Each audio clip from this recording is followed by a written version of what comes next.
as the citizen of this kingdom, we don't have to act the way they act. Instead, we will help to bring the kingdom here. Amen? That's why we are praying, Lord, that's why in the Lord's Prayer, bring the kingdom here. The kingdom is not there. It's here right now, and you are part of it. Amen? And by living out the teaching of Christ, which is we're going to learn tonight. Then in the Sermon on the Mount, Jesus said, I did not come to abolish the law. Instead, I came to fulfill it. What does it mean? People are thinking, so Jesus, when they're listening at the Sermon on the Mount, said, so Jesus, since this is a new kingdom, it means you're going to give us a new law then. Because you are a new king, and then it means new laws, new commandments. But Jesus said, no. I came here to fulfill the law. Because during that time, the Pharisees are interpreting the law in favor of themselves. Right? So Jesus says, no. I'm not going to give you new law. Instead, I'm going to fulfill the law. I'm going to tell you the way what the law was really meant to do. And what the law really meant. Because too many people are too technical when they approach the law. Even today. Diba? Even today. We always find a loophole. Is that right? I just heard, parang I was really amazed how the Costco was doing it. Sorry sa mga taga-Costco, I don't mean to hurt your ano. I just amazed lang that you can always return na mga gamit sa Costco even you already used it. Right? So the law says you can return, right? You can return the item even if you use it already. So some people are buying clothes, they don't remove the tags. They wear it, and they go back to Costco, return. Did they violate any law? The Costco will accept it. And I even saw a grill in Facebook. It's already used. May mga rust na nga eh, and they return it to Costco. But the Costco accepted it. May violate ba silang law? No.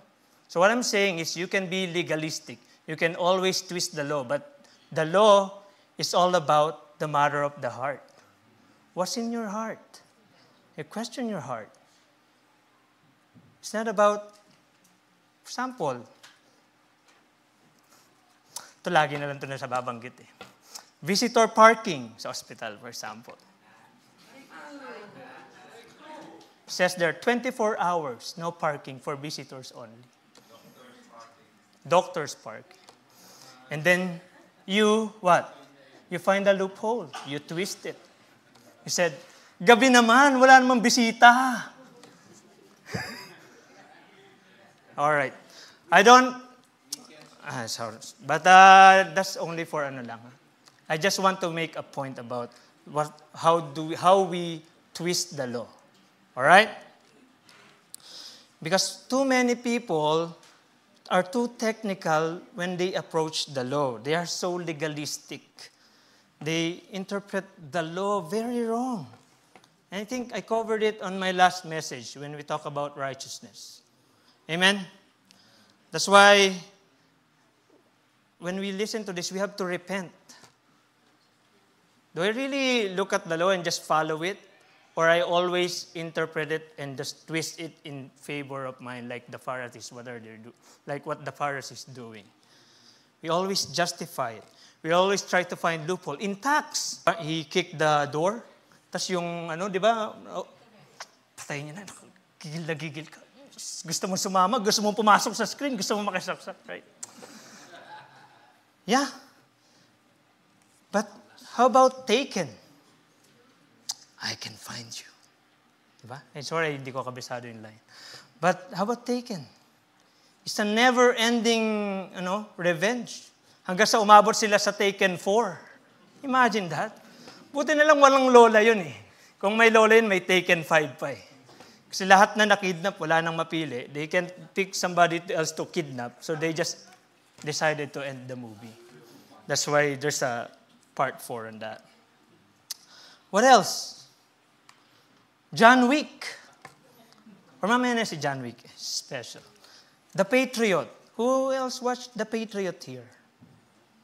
Yung mga millennials, they don't watch Patriot. Yung mga, saan pa yata ito eh, Betamax, I know, VHS. I still remember when the captain shoot his son. So sad story. And then he decided to magbalik loob na sa pagiging rebelde. So he brought his 2 sons. They hide on the tree. And then they said, aim small, me small. Aim small, me small. And then I can't forget how Mel Gibson killed the last soldier with an axe. Remember that? Aray ko. Right? That's what revenge, that's what this, can do to you. He's like a madman. And how about John Wick? This is one of my favorite. I think this John Wick was also 4 installments. And I just read that it has 77 screen death on the first movie. And it rose to 128 on the John Wick 2. Yung mga pinatay niya. And then 94 on the 3rd installment. So in total, 299 ang pinatay ni John Wick sa screen. And what triggered this? Because they killed his dog. They killed this dog. So if John Wick woke up killing 299 out of nothing, it's a terrible plot, right? But we people will have that. Revenge. It's feel good to us watching it. How do we respond when somebody cut us off in the highway? How do we respond? Hindi lang natin yan overtaken. Hindi lang tayo get even eh. Sometimes we give them look. I think I experienced that when I was driving in Leduc, when I was working in the hotel. I had a meeting with my boss. So after the meeting, I keep still thinking about what we have talked about. And I'm driving 120 on the left side. So I thought it's okay because nobody's in front of me. So I was like so relaxed. And then I look at the rear view mirror, and there was like 20 cars behind me. So I moved to my right side, and I received 20 dirty fingers. So just a good lesson na huwag kayo mag-stay sa left, all right? Especially when you're daydreaming. Okay, so, but most of the time, it gives you satisfaction when you return favor. Is that true? You get even, but it doesn't stop there. Of course, people will add extra. It's always add extra. Sabi nga nila, nobody murdered na walang pinatay na gumante.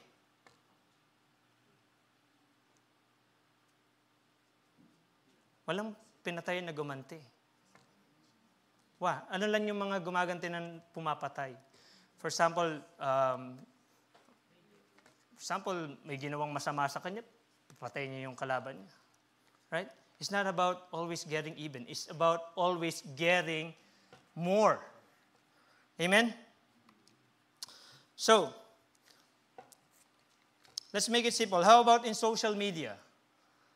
You don't like my post? I'm not gonna like your post. Right? Or seeing the pictures of those people who done you wrong. Buti nga, tumataba ka na. Buti nga nag-break na kayo ng boyfriend mo. Revenge and retaliation is an issue of the heart. Or maybe on the outside, but inside, I already crossed out you of my life, markado ka na. Something like that. It's always like that. We have no problem, but never get near to me ever again. Or I'm not gonna open my arms to you again. I'm not gonna open my home to you again. I'm gonna be indifferent. In Matthew 5:30 it says, you have heard what it was said, eye for eye and tooth for tooth. Sino rito, they applied it in their personal life? Taas kamay. Huwag na mahiya. Naging motto mo yan sa buhay mo. Eye for eye, tooth for tooth. Di, kuya. Loko-loko talaga yun. So, ginanon niya ako, gaganunin ko rin siya. What does this law means? This is what John Wick and Liam Neeson and Mel Gibson was doing in their movies.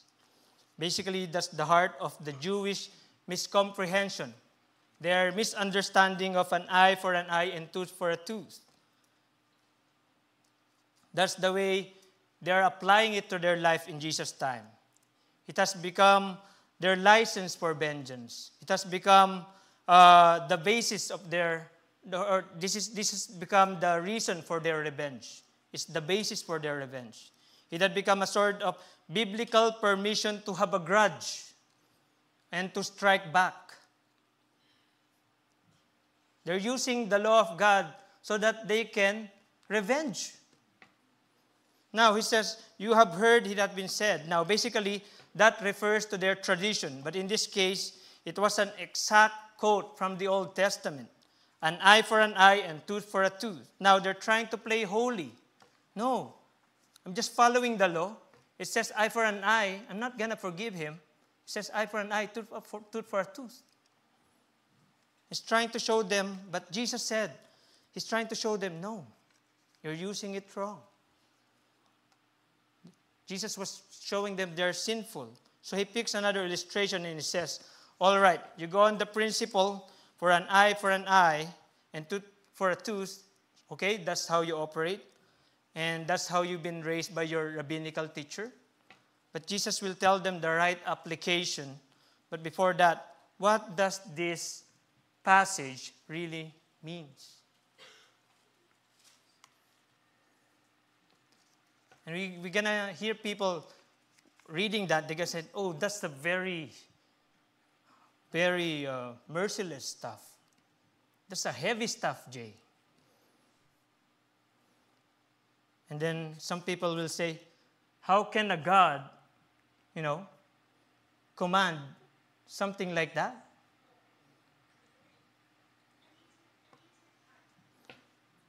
How can a God, command somebody to take revenge?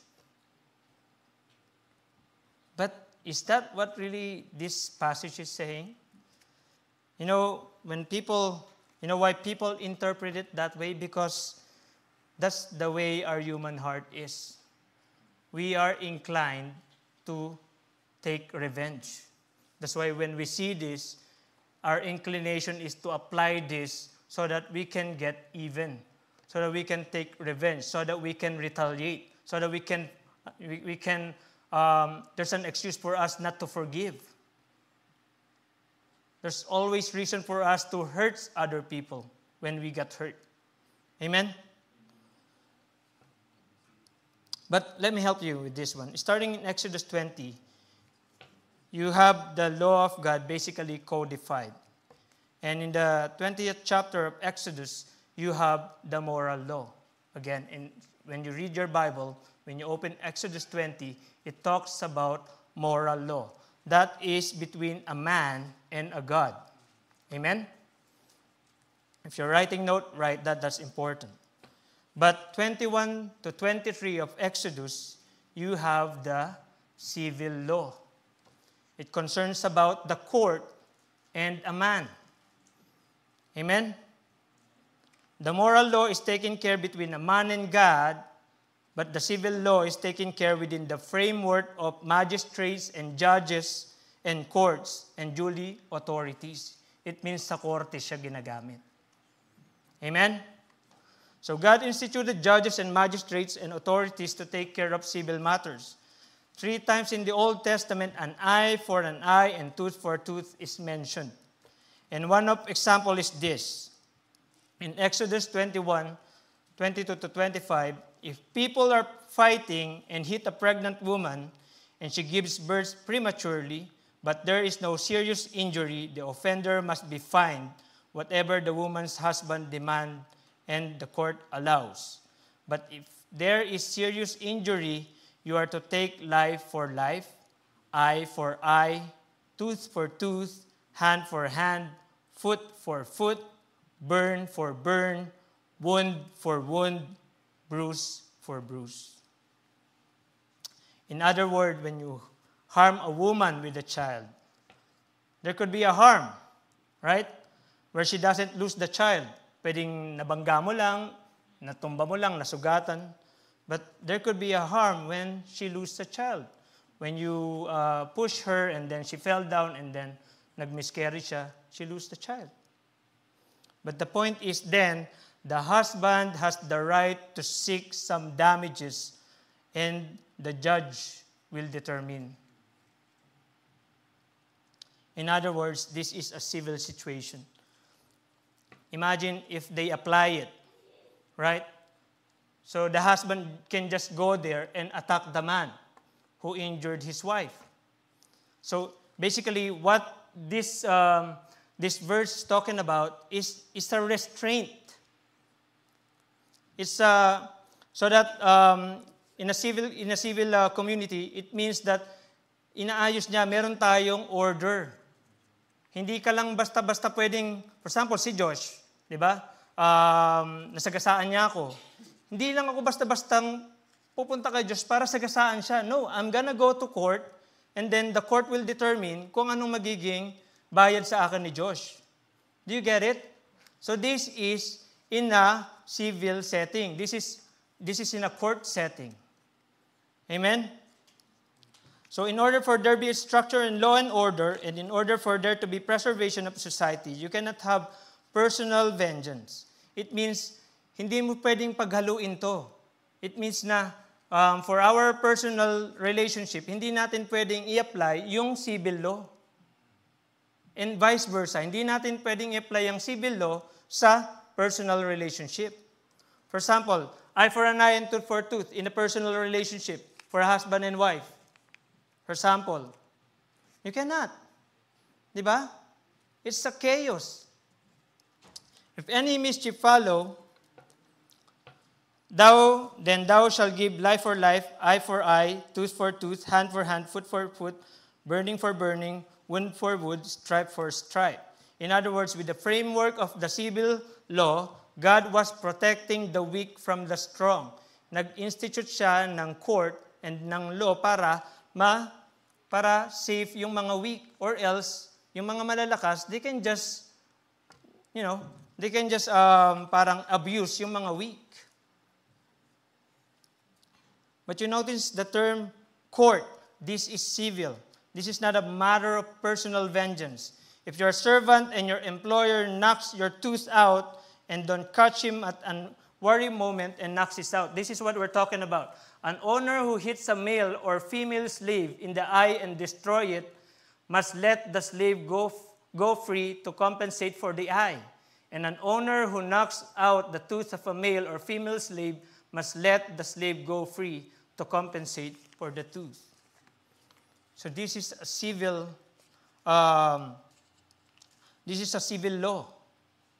It means that it also protects the servant. So ibig sabihin, kapag hinit ka ng employer mo at natanggal ang ngipin mo, you don't have to go back to your employer and hit him back. No, you go to court and also restrain the employer. He knows that if I hit my employee and lose a tooth, then I will be sued, or else, and then my slave will go free. And that will cost him a lot. Amen? But the problem is, the Jews and the Pharisees were using this kind of law inappropriately. They used this in relationship. So they use it in a wrong way. So,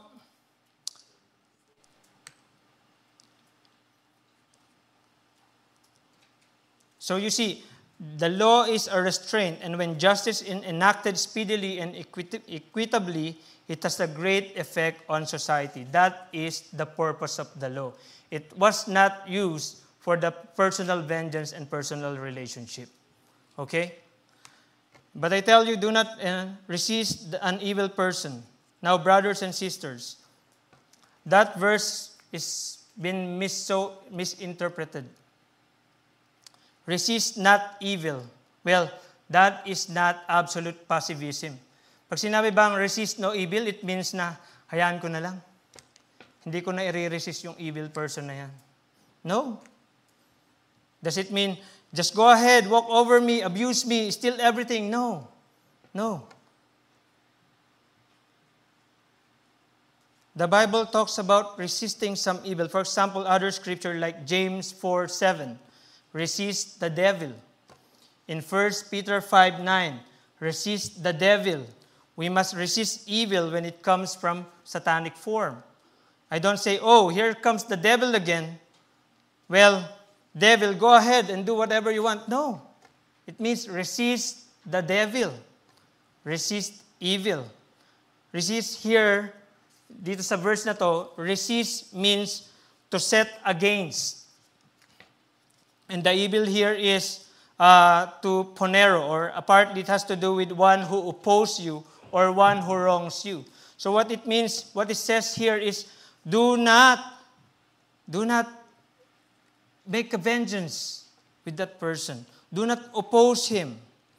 Do not start a feud with that person. If a person is doing something wrong to you, do not make a feud on that person. Wag mo nang awayin. Don't start a vengeance thing. Don't get some revenge going. That's all he's saying. He's not talking about categorical evil and letting it overrun your life. He's saying the one who wrongs you is not to be resisted or opposed. Don't fight somebody who violated your rights. I know, it's a heavy one. It doesn't make sense, Lord. So ibig sabihin, they can just, violate my rights and I'm not gonna oppose it. That's what the Bible is saying. This isn't anything isolated from the Sermon on the Mount. And this is the general principle in the Scripture. Let's look at the Romans chapter 12, verse 17. It says here, do not repay anyone evil for evil.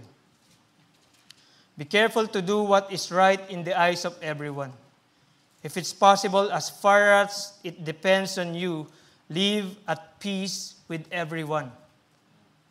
Do not take revenge, my dear friends, but leave room for God's wrath. Do not take revenge.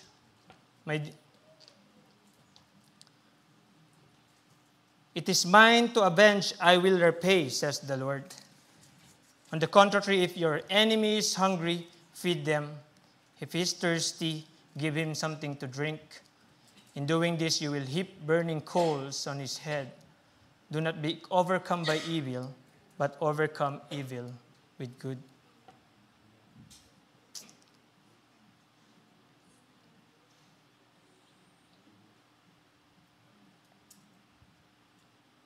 God is saying to us on this passage, just trust me. Trust me to handle revenge and injustice for all who harm you.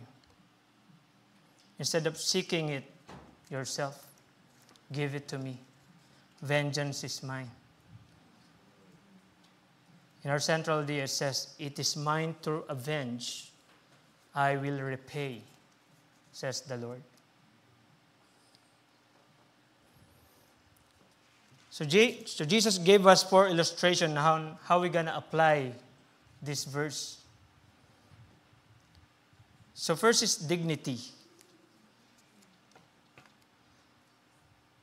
In our society, we often say, I have the right to be honored. It's a basic need, dignity. I'm a person made in the image of God. I deserve to be treated with respect and kindness. Right? Sino sa atin dito walang pakialam kung hindi siya i-treat with kindness. Of course not. We need that. Right? Sometimes it's a self-preservation. We always take care of our dignity. And people today assert, I'm a human being and I won't tolerate any mistreatment. I have my rights and my dignity. You can't demean or dishonor me. While it's true that you are made in the image of God and deserve respect, the reality is that you won't receive it always. Sometimes people will treat you poorly, whether in gas station line or whether in the grocery store, or even the person closest to you will demean you. And you might wonder, what did I do to deserve this? Don't they realize that my inherent dignity as a person is made in God's image? But what does Jesus say about that? In verse 39, if anyone slaps you on the right cheek, turn to them the other cheek also. Listen to this. The Jews said that the most demeaning, contemptuous act was to slap someone on the face. So if I have an illustration, Buboy, can I invite you here on the front, please? Oh, John Raj, sorry. So it says here, if anyone slaps you on the right cheek. So this is what? His left, right? So what the Bible is saying, if somebody slaps you on the right cheek, it means that it's right like this.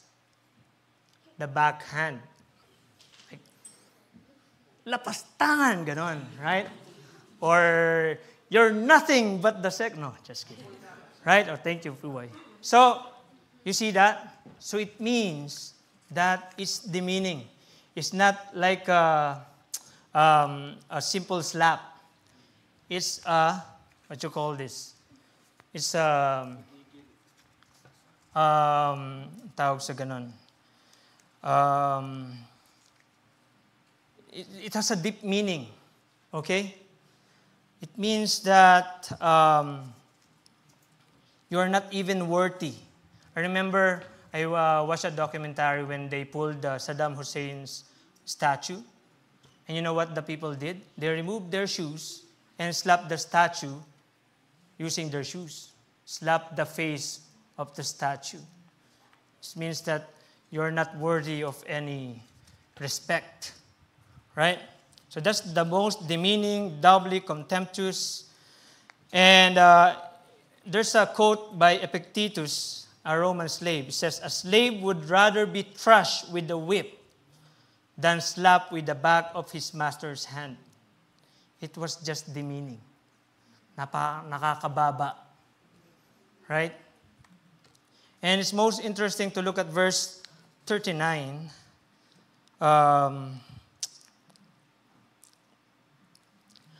Whoever shall smite thee on the right cheek. Why do you think Jesus used that? Like what I said, it's an illustration to see that this is not about the slap. It's about dignity. It's about honor. Right? Hindi ito about sinaktan ka physically, but the meaning behind it. The meaning behind the slap. Okay? So, you see, if anyone slaps you on the right cheek, turn them to the right cheek also. You see, this, what Jesus is teaching is a non-retaliating, a non-vengeful, forgiving, loving spirit. That's how he teaches. That's how we respond to the slap. You don't have enough cheek to carry on the illustration. The point that he's saying is this: when you are demeaned or dishonored and your dignity is being tread upon, don't retaliate. Let it happen again. People say, well, in John 18, Brother Jay, Jesus Christ was slapped by the soldier and he didn't offer this other cheek. No, because that's not the point of that verse. But how did he offer his other cheek? In Isaiah 50, he said, I gave myself to the smiters and those that pluck my beard, and I gave myself to those that spit all over me. Don't tell me he didn't turn his other cheek. They even spat on him. They rammed a crown of thorns on his head, and they pulled his beard out. They mocked him, they beat him, they spit all over him, and that's the attitude. And then he comes to the cross, hanging on that tree. And he was suffocating. And what did he say? Father, what? Forgive them. For they don't know what they do. Hindi lang naman niya in-offer. But that's the meaning of it, what he did. He fulfilled it. What Jesus is saying, when someone treats you in a way that is less than you deserve, when someone takes the right to dignity that you have, do not retaliate. Be slapped again before you ever think to retaliate. Take as much as they want to give, but do not retaliate. If you're worried about your dignity, brothers and sisters, someday you're going to be a son of God in the image of Jesus Christ, and you're going to stay that way forever. And God's going to pour out all goodness of His grace on you forever and ever in heaven. So if you're worried about your dignity, just hang on. You will get it someday. Don't fight it here. If you do, then you're going to contradict the fact that you're a son of God and you are related to Jesus Christ, because you'll be acting in a way that is not consistent in His teaching. When someone disrespects you, are you ready to overlook disrespect? Are you ready? How about the offense? But you're going to ask, Lord, where's the justice of that? Kapag sinampal ako and then, kapag disrespect ako ng isang tao and then I just overlook the offense, where's the justice on that? And then later we're going to find out. The second illustration is security. It says here, if anyone wants to sue you and take your shirt, hand your coat as well. Jesus was saying, look, if somebody has come to court and have to give him your shirt, don't be grudging. Don't be angry. Don't be bitter. Don't be retaliating. Show him that you're really sorry that it has ever happened. Show him you're so magnanimous that you got left to keep you warm, that the coat that will keep you warm, your only security is what? You're still willing to give it to that person?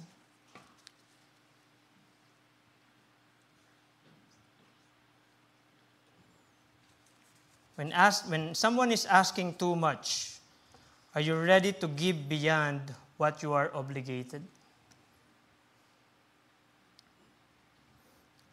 Because the point of this verse is, when somebody sue you, and then ang napagkasunduan nyo sa court is you have to give your inner shirt, right?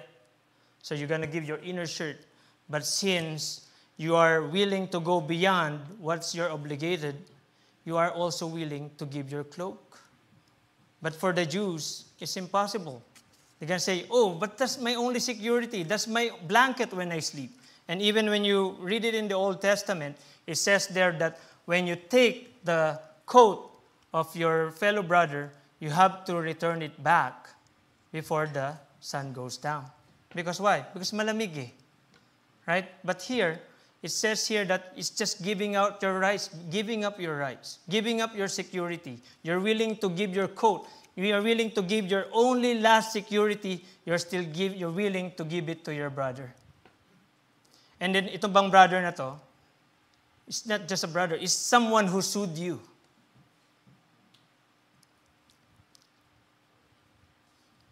And next is freedom. It says here, if anyone forces you to go 1 mile, go with them 2 miles. During the time, the Roman Empire are colonizing Israel. And the Roman has a system of impressment. Hindi para magpa-impress. Impressment means not to show up, but to grab someone and force them to work for you. So Roman soldier had to walk over all the empire. And the Israel, geographically speaking, nandun siya sa crossing. Right? So the Roman soldiers are walking to the Egypt and walking to it's just a crossroad. Going to Syria and etc. And the policy of the Roman Empire is if you're a Roman soldier and you want someone to carry your bag, you can force a private citizen to carry your spear or your weapon or your bag.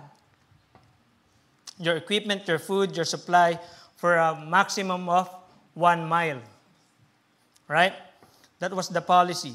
So we could just imagine thousands of angry Jews thinking to themselves, you're the one oppressing us, and you're the one giving us a hard time, and you're the one ruining our nation, and now I have to help you carry your bag for 1 mile? Can you imagine the grudge, yung inis ng mga Jews na pinahihirapan mo na nga ako, dadalin ko pa yan, parang binigyan pa ito ng favor, then maglalakad pa ako ng 1 mile? Sinuswerte ka, but that's a policy. They have to follow that.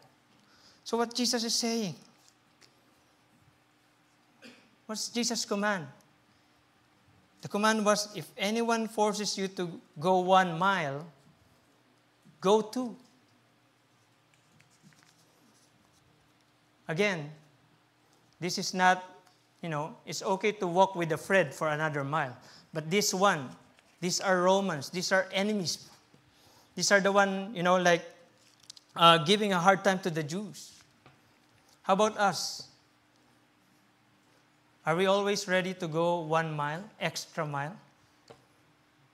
We're using that cliche, but sometimes it's always in a form of customer service. Go extra mile, right? But this one talks a different thing. It talks about going extra mile for your enemies, for the one who is, who is oppressing you, for the one giving you a hard time. Can you do that? But ganun ba tayo sa work? What if you have a boss like that? And you don't go, hindi ka mo kasundo yung boss mo. What if your boss is so unfair to you, giving you a hard time? Are you willing to go 1 mile, to go extra mile with that person? What if that person got sick and the Holy Spirit is prompting you to pray for that boss that is sick? And then what are you going to say? No way, Lord. I'm not going to pray for that person. That person always give me a hard time. Why would I pray for that person? Right? Do you understand the point? If anyone forces you to go 1 mile, go 2. This is a picture of responding to unjust authority. A picture of someone power trips you. And how do you respond to it?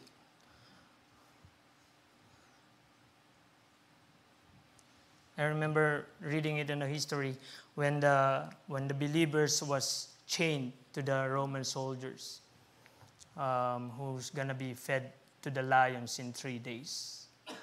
And then after 3 days, kasama na nila yung Roman soldier na ipapakain sa lion. Why? Because it has an impact to the Roman soldier. Are we making impact to unbelievers?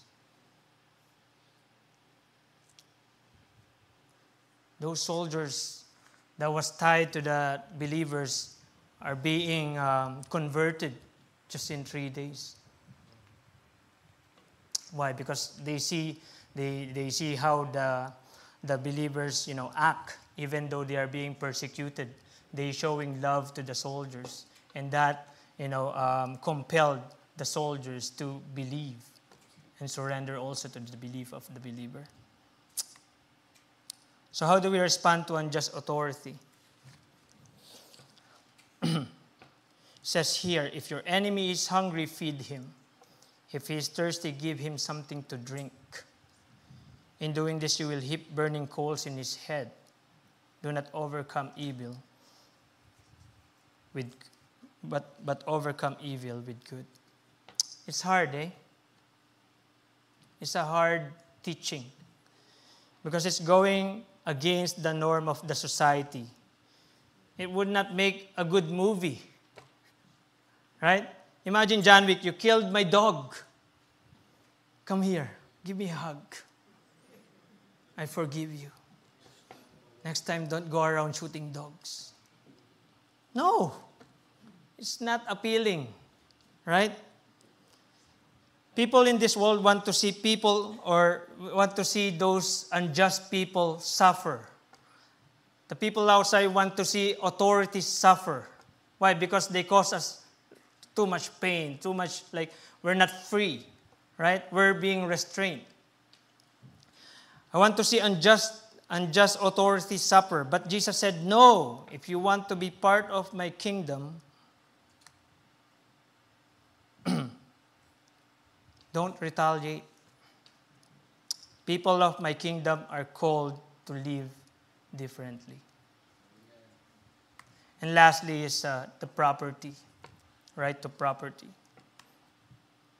Give to the one who asks you, and do not turn away from the one who wants to borrow from you. So when you just read it, parang basic, right? Pag may nanghihiram, pahiramin mo, right? And do not turn away who wants to borrow from you. But this one, it talks about those people who know who has no ability to pay back. Madali magpautang, right? Marami rito mga nurse, pwede ko pautangin yan mamaya, bukas may bayad na yan. It's easy. But to lend money to somebody that you know who has no ability to pay you back tomorrow or next week or next year, it's hard. Right? This is a heart issue. What is your response when your property is at risk?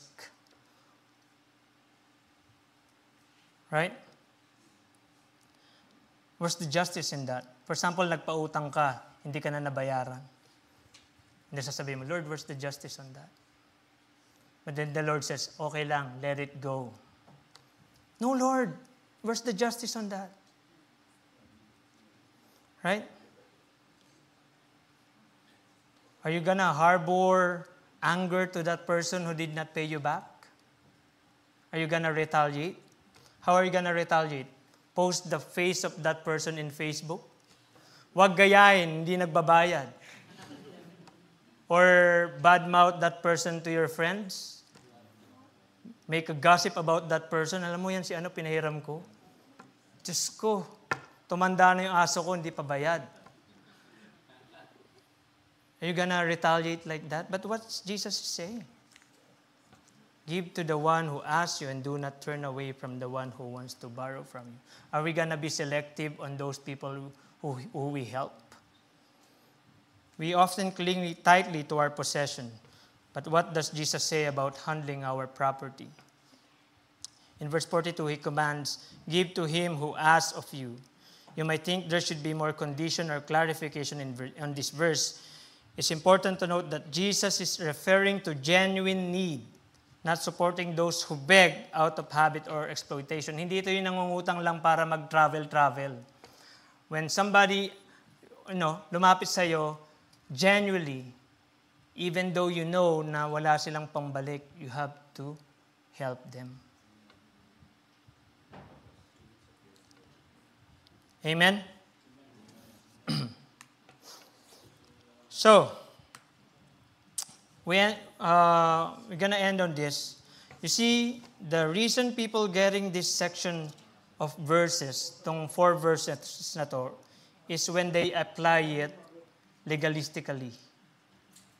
Amen? Oh, you punch me, I'm going to punch you back. When you read this and you apply it legalistically, you're going to end up wrong. You're going to end up applying this wrong. Amen? This is about the issue of the heart. You have to look at your heart and you ask the Lord, Lord, I have closed my heart to this person. Or Lord, is my heart resisting this person? Lord, am I acting like I don't want to have anything to do with this person? Lord, am I harboring hate to this person? Lord, am I trying to retaliate to this person? Am I seeking a right to take revenge? Because many of us do. Some of us here are having this imaginary conversation. Do you have that? Pag nakita ko talaga si ganito mga sasabihin ko dyan. Right? You have that with those people who hurt you in the past. And saying to ourselves, if I can just see that person again. So, but God say, just let it go, anak. It's not worth it. Let it go. Release that right. Sometimes we hold on to that wound, and sometimes we still scratch that wound, reminding us that this person did something wrong to me before. He really hurt me. No. God is saying, just let it go. Is this easy? Is this easy? No, it's not. It's hard. If you're outside the kingdom, it's impossible. It's impossible. This is only possible through the grace of God. And as hard as it is to do this personally, let's just take a break and let's zoom out and try to imagine what kind of society it will produce if all the people act like this. Right? Imagine a marriage it will produce if we apply this to our life. Imagine a nation it will produce. Right? Sometimes, kami ni Kim, we have some disagreement. And, but tumatagal siya, not because of the root of it, but because of the trying to get even or trying to retaliate. Di mo pinansin, di rin kita pansinin. Di mo ko imikin, di rin kita imikin. Right? But if we apply this, right? I think it will produce like a perfect marriage. Imagine if our government officials are like this, have this kind of attitude. Like the Philippines, I was watching the news the other day, and naguguluhan ako sa pinapanood ko because they are fighting over a book. The vice president and a senator having debate over a children's book. Imagine, there's so much division happening. And you listen to the other side, they have a point, and the other side, they have a point. What if both of them has no spirit of retaliation and revenge? And then they just say, okay, let it go. I forgive you. You said something to me, I'm not gonna retaliate. Let's just work together so that we build a strong nation. Can you imagine that? Right? Let's build a strong nation, and let's stop ridiculously pulling each other down, and to destruction. Let's just work together. Imagine a government like that. This is why God's kingdom is so different. And it begs that question, how can we have a heart like that? How can we have a kingdom like that? How is that possible? Posible ba na magkaroon tayong ganitong klaseng kingdom? You see, Jesus' point was not to pattern our government during that time. Hindi natin kailangang i-pattern dito. But what he's saying is, you need a new king. That's why you need a new king, because this is impossible. Jesus' kingdom is only possible because of who the king is. It's impossible with our current government. It's impossible with our current family structure. But if you have a new king in your heart, then you can let go of your right, and your right to take revenge, and your right to retaliate. Why is he the right king then? Because he is the king who can be trusted to make things right for the future. Again, he is the king who can be trusted to make things right for the future. When Jesus says, don't retaliate, when he says, turn the other cheek, when he says, give, when he says, go extra mile, it's not something like a Zen wherein he says, oh, it doesn't matter. No, it's okay. It's no pain. It's all right. No.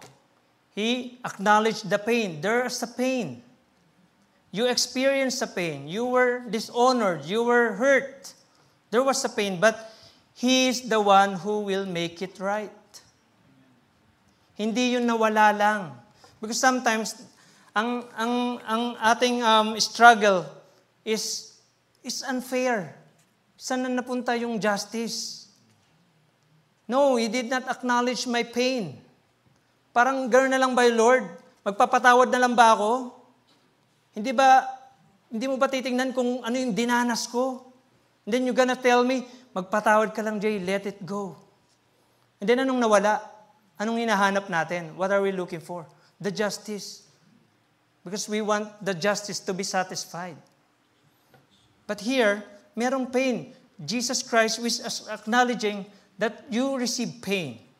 But He is the one who will make it right. He even says, do not take revenge, my dear friends, but leave room for God's wrath. It is mine to avenge. I will repay, the Lord says. Jesus will repay.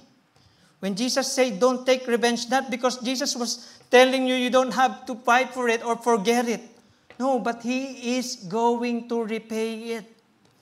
You have to trust Him. If you are hurt right now, if you are hurt, just let it go. Don't think about your dignity. If you really trust Him, that He's going to repay Him, you'll be able to do this. You have to trust Him, the perfect judge, to make all things right. And when we say that let go of your, if Jesus was telling you to let go of your right to retaliate or take revenge, we're not denying that something bad happened to you. Hindi yun mabubura. What we are saying is, Jesus, you see, and you will be the one to make it right. I'm not gonna hold them responsible anymore. You will be the one who's gonna hold them responsible.